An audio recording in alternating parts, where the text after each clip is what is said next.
welcome to my channel. Today I am testing some new releases from the niche.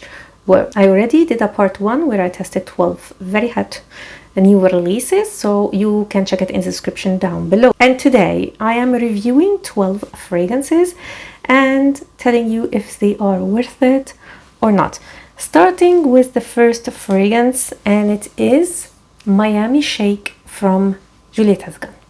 Now this fragrance will remind you immediately of Bougie Marshmallow from Kayali. So when you first spray it, it smells like strawberry milkshake with some ice cream on top. It smells delicious, absolutely delicious. The mid-dry down, you will get more of a, let's say, candy-like smell in this fragrance. So it smells like vanilla milkshake. So it's not strawberry milkshake, it's more of a vanilla milkshake sprinkled with some strawberry candy. And then in the dry down, and I'm talking about my skin, it develops into a vanilla, a very strong vanilla fragrance. It still has this hint of ice cream, but also I am smelling caramel. Now if you know Bougie Marshmallow from Kayali and you were bothered by the musk, you will absolutely love this fragrance, because here you don't have this musky base that was off-putting for a lot of people. So when I reviewed that fragrance, some of you told me in the comments that you were not liking the base of the musk in that one, but it is equally tooth-rotting sweet. very sweet candy-like fragrance. But on the Juliette Hasgan side, it's more of a dense experience. It's much more vanillic, specifically in the dry down. And I can't believe it that it took Juliette Hasgan such a long time to create a true gourmand fragrance, since they are very into pop culture and have this youthful vibe to it. But it's never too late. So that is a fragrance that I would highly recommend if you love the scent profile. So true gourmand, extremely sweet vanilla and strawberry fragrances. I think you will like this one. Or if you love the scent profile of Bougie Marshmallow but you didn't like the musky base, I would say that is a great fragrance for you. Next we have Peche Mirage from Guerlain. Now I am totally obsessed with the private collection of Guerlain, and from all the fragrances that I've tested, and I've tested the majority, this doesn't smell like a Guerlain. So this is a peach fragrance, as you would predict from the name.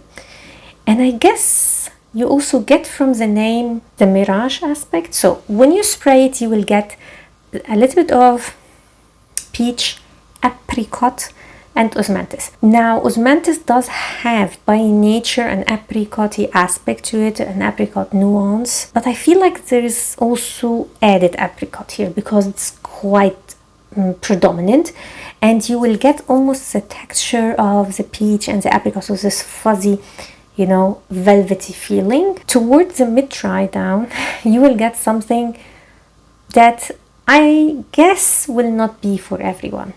So you will get a little bit of a dry leather that has almost like something earthy about it, and the combination is quite unique. So this is a fragrance that definitely smells unique, but it's not a safe blind buy.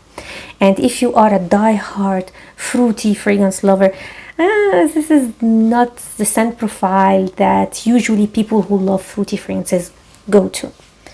However, in the very dry down, I am getting this airy, let's say, peach apricot smell with this very sophisticated base. To be honest, I am not a fan of this fragrance.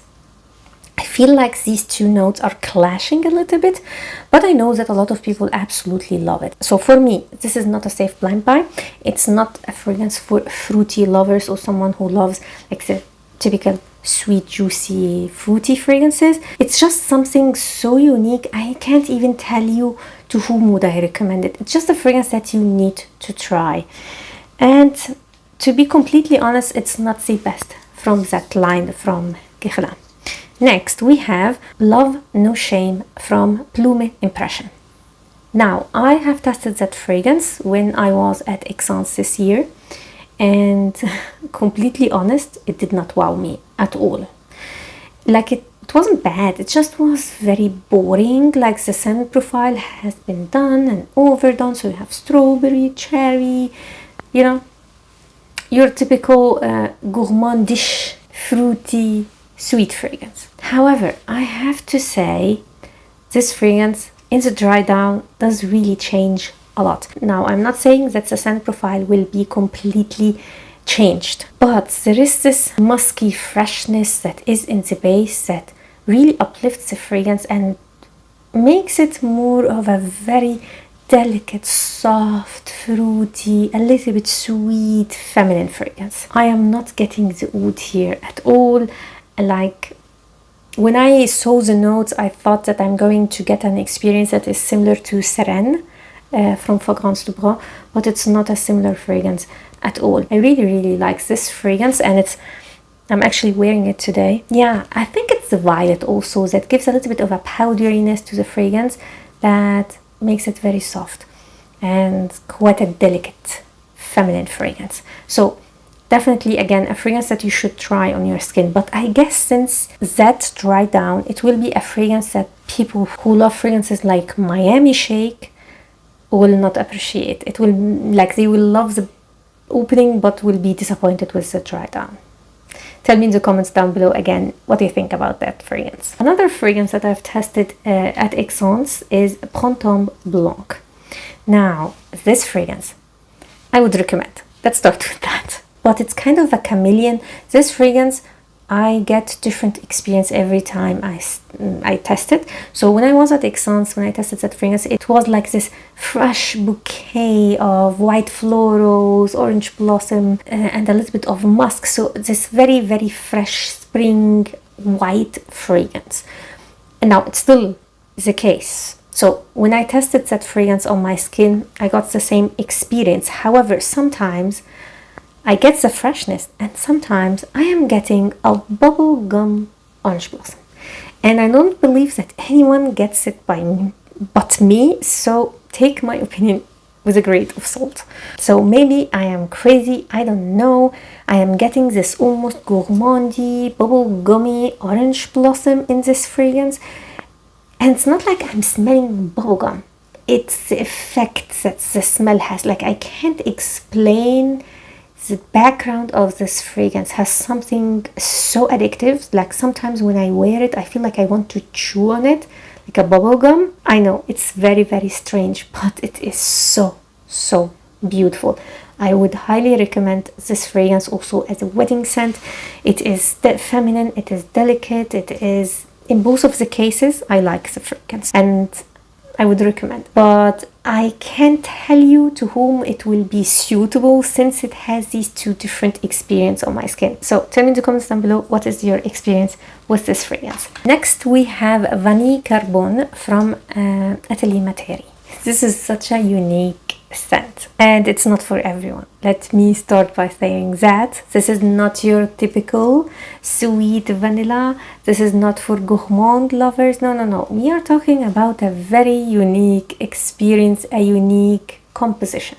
It starts with a very animalic vanilla leather fragrance, and you get more the leather than the vanilla, and the leather is almost, I want to say, medicinal. It's extremely sharp. However, in the dry down, it becomes a dry vanilla with a hint of a leathery note that has almost a boozy touch to it. Like, I don't know from where I am getting the boozy touch, but I do. Is it in the opening or in the dry down? Definitely this is a fragrance that you need to test and wait for the dry down, because the experience will be totally different. And don't get fooled by the comparisons, like when you see on Fragrantica's section this fragrance reminds me of. It absolutely does not smell like baby cat. Actually, I would say I have never smelled a fragrance that smells like this one. It's very unique and you have to test. Again, this is not a safe blind buy. I feel like this is the theme of this episode. Speaking about baby cat, let's get to the next release from Le Vestiaire collection from Yves Saint Laurent. They repackaged the whole line and they released a new fragrance called Muse. And let me start by saying again that I have never smelled a similar fragrance. So it's not similar to Black Tie from Celine. It's not similar to Mr. Thompson's from Ben Halligans. It's not similar to Blanche Bête from Liquid Imaginaire. Apart from that, these two fragrances have vanilla in common. They are totally different. It is a very elegant, absolutely elegant vanilla, but it is undercut by a very unique smell of ink that makes this fragrance so unique. It's not off-putting, but it's such a surprise. When you smell it, you just can't figure it out what you feel about this fragrance. Again, not a safe blind buy, and I would say don't be fooled by the note. Like, give it a try, because it's something that I feel like it will grow on me. Like, if I have a travel size of that fragrance and I continue to use it, I may absolutely be obsessed with it. But it's just a feeling. I don't know. Definitely not a mass pleasing scent, so don't blind buy this fragrance. And I can see that some people will absolutely love it. It's a mysterious vanilla fragrance. Next we have Fragaria from Creed. Now, since Creed was sold and they are releasing too many fragrances in my opinion. Anyway, Eladaria, I did a review on it in my last episode and I absolutely am obsessed with it. Fragaria, however, is something else. This is a powdery, dry, violet, strawberry fragrance. The dryness comes from the vetiver note. The beginning of the fragrance for me was quite off-putting. Like, I was like, what is it? I don't like it. However, in the dry down, it's quite a pleasant experience. In the dry down, it's all about violet, so a powdery violet with some strawberry, some hint of sweetness. I'm not getting this like vetiver. It's still a dry fragrance, but it's not off-putting like in the beginning. And the whole experience for me was very underwhelming, let's say. Nothing special, nothing groundbreaking about it. And given the price tag, I was like very, very, very disappointed. Like, I did not really enjoy it. Like, I like their take on sweet, violety, powdery fragrances, but I feel like it lacks the wow factor, let's say, for it to be a fragrance that I would invest such an amount of money for. Now, I have to be completely transparent. I am not a violet lover, but I have also to say that I am not getting here in this fragrance what I hate about violet, what I hate also about iris, the sharp edge that they have. I'm not getting it. It was in the like opening, but it wasn't the violet. It was the vetiver that was bothering me, I think, in the beginning of this fragrance. So I would say, unless you are a die-hard fan of Creed, I think we can pass on this release. Next, we have the new flanker of Pacific Rock Moss. So this is Pacific Rock Flower, and I was very, very excited about this release. Pacific Rock Moss was one of the fragrances that put marine fragrances on the market. It was a total vibe. It was this fragrance and wood sage and sea salt that everyone was obsessed with. So I thought they are going to create not a unisex version of it, but more of a feminine version. Now, I can tell you that this is a unisex fragrance. It does have something feminine about it, but not to the point that will make it a total feminine fragrance. It's still quite unisex. I am not getting the DNA, to be honest, of Pacific Rock Moss. What I am getting is, I want to say identical, but an extremely similar fragrance to Jean-Paul Gaultier Le Beau. This is the floral, marine, beachy, salty fragrance. I am getting a lot of salt here, mixed with some woods, florals, but I can't really pinpoint what flower am I smelling. I know there's tuberose and there is also mimosa, but honestly, I really can't get it. It is overwhelmed by the salt, by the other notes. And I have to say, I do not like this fragrance at all. I do not like Jean-Paul Gaultier Le Beau. Never liked that fragrance. I found it very off-putting, very sharp, synthetic. Like, I did not get the hype. So I also don't get the hype of this one. I would not recommend it. It's overly synthetic, overly sharp, and I really dislike this fragrance, and I am so upset about that. Now let's get to one of my favorite niche houses, Acqua di Parma. They released 2 fragrances. One is like older, so let's start with this one, and it is Colonia Il Profumo. So this is the core of Acqua di Parma, their cologne. This is what made the brand, let's say.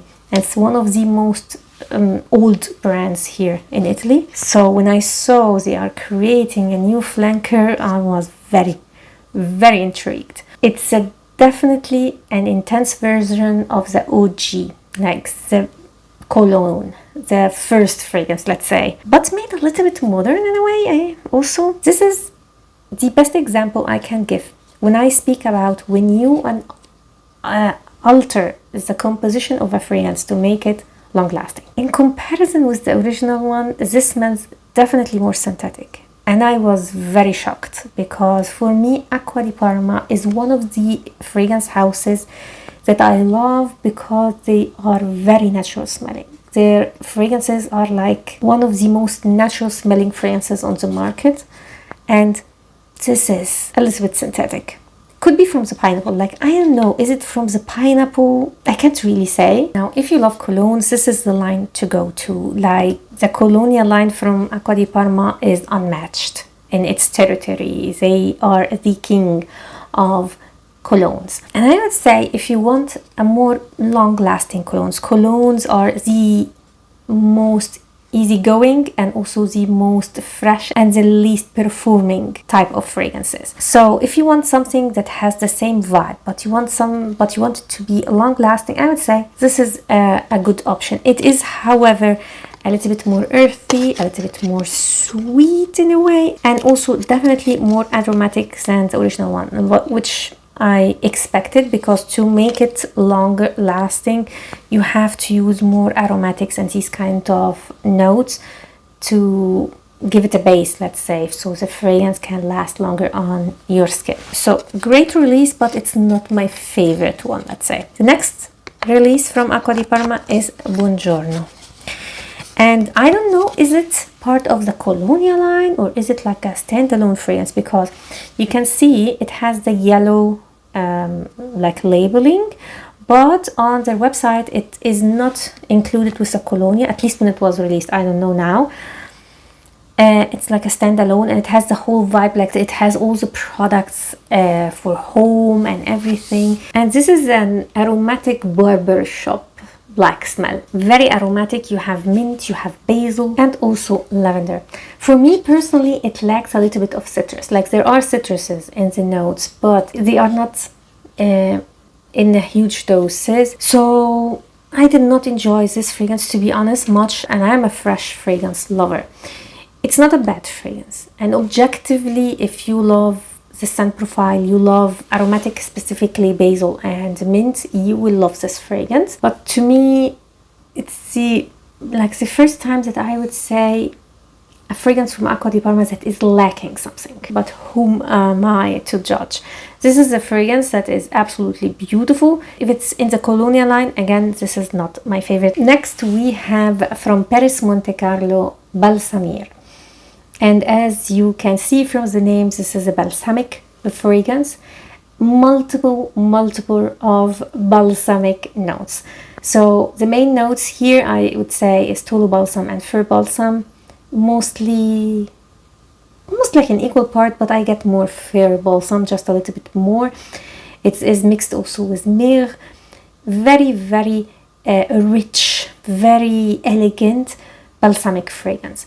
Definitely masculine, very expensive smelling. This is a fragrance that I can see on an older businessman, let's say, and it's very elegant. And although it has balsamic notes can be overpowering, and we have like a lot going on, but it's made in a way that is very rich, that is very elegant. It's not overpowering. Of course, when you first spray it with these notes, it's normal to get a little bit of sharpness, but the dry down, the overall experience, it's more of a rounded, let's say, rounded and elegant balsamic fragrance. I would highly actually recommend this one for men and for those who love absolutely love balsamic fragrances. Next we have Amber K from Elaka, and this is a gorgeous amber fragrance. Oh my god, she really outdid herself in this one.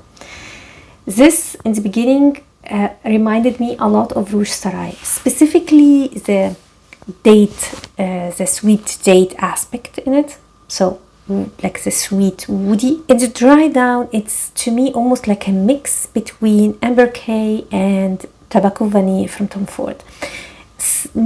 But imagine these two a little bit more diluted, so not as strong. Not that this is not a strong fragrance, but I mean, if you imagine specifically Tobacco Vanille a little bit toned down, mixed with Rouge Sarai, this is the fragrance. It is gorgeous. So beautiful. I absolutely adore this fragrance. I would say one of the best amber fragrances on the market. I don't know why she released the fragrance kind of beginning summer. It's a totally cozy winter fragrance.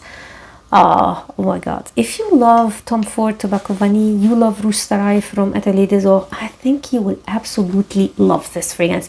Like, this is for me one of the best releases of 2025 till now, of course.